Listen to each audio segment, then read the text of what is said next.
ফুটবলের উর্বর ভূমি তৈরি করতে আদা জল খেয়ে নেমেছে সৌদি আরব। ইতিমধ্যেই অনেকটা সফলও তারা। ফুটবল বিশ্বের নজরদারিতে আসতে বিগ প্রজেক্ট হিসেবে সবার আগেই খেলার এই শাখাটার বরপুত্র ক্রিশ্চিয়ানো রোনালদোকে নিয়ে আসে আল নাসর।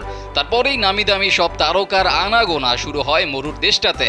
নেইমার জুনিয়র থেকে শুরু করে কারিম বেনজেমা কিংবা সাদিও মানে, রিয়াদ মাহরেজরা সৌদিতে গেড়েছেন ঘাঁটি। আল আহালির হয়ে ব্রাজিলের অন্যতম সেরা তারকা রবার্তো ফিরমিনোকে তো নিয়মিতই দেখা যাচ্ছে সৌদির মাঠে।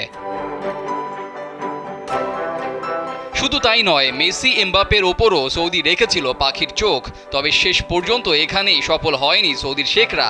এবার নাকি তারা নজর রেখেছে লিভারপুলে তারকা ফুটবলার আলিসন বেকারের উপর। তেমন খবরটাই ভেসে বেড়াচ্ছে ফুটবল দুনিয়ায়। অ্যালিসনকে পাবার জন্য নাকি টাকার বস্তা নিয়ে রেডি সৌদির বেশ কিছু ক্লাব। ব্রাজিলের এই গোলকিপারের সাথে নাকি কথাও হয়েছে ক্লাবগুলোর।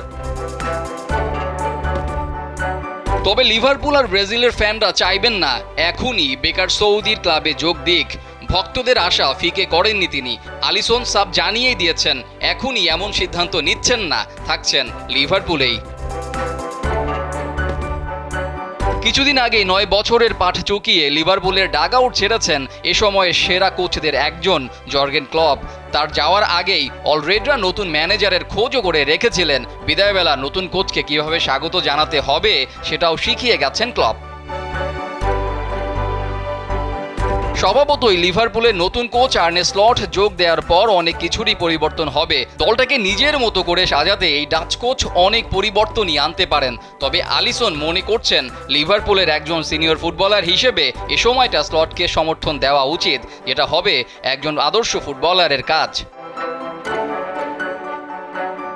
গত মৌসুমেই অনেকটা ঘটা করেই সৌদি ক্লাব আল হিলালে যোগ দেন আলিসনের জাতীয় দলের সতীর্থ নেইমার জুনিয়র। তবে সেই বিষয়টা মেনে নিতে পারেনি নেইমারের অনেক সমর্থকই। অবশ্য সৌদিতে গিয়ে তেমন একটা খেলার সুযোগ পাননি ব্রাজিলের এই পোস্টার বয়। কারণটা ইনজুরি।